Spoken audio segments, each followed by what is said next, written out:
Hello सर्वांना. आज मी पहिल्यांदाच माझ्या व्लॉगला व्हॉईस ओव्हर देण्याचा प्रयत्न करते. चला तर मग आजचा व्लॉग सुरू करूया.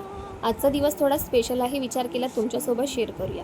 तर आज माझी दिवसाची सुरुवात झाली मिस्टरांच्या टिफिनने. टिफिन झाल्यानंतर बाहेर बघितलं तर बाहेर मस्त पाऊस सुरू झालेला. कामाची आवराआवर झाल्यानंतर मी माझ्या लेकीसोबत थोडा टाईम स्पेंड केला. त्याच्यानंतर आमचं एक पार्सल आलं, तेच आम्ही बाहेर घ्यायला गेलेलो. मम्मा मी पण येते असं म्हणत माझी लेक माझ्यासोबत नेहमीच पार्सल घ्यायला येत असते. तर त्यात मी मागवले होते मेशोवरनं बेबी वाईप्स 2च्या क्वांटिटीमध्ये. पार्सल ओपन करून झाल्यानंतर लगेच मी बनवायला घेतली आमच्या शेतातली आंबाडीची भाजी. लग्नाआधी मी ही भाजी जास्त काही खाल्ली नाही, पण लग्नानंतर मात्र सगळ्यांसाठी बनवता बनवता मला ही भाजी आवडायला लागली. ही भाजी अगदी साध्या पद्धतीने बनवली तरी खायला खूप छान लागते. त्यानंतर मी लगेच जेवण करायला बसले. तुम्हाला ही भाजी आवडते का? कमेंटमध्ये नक्की सांगा.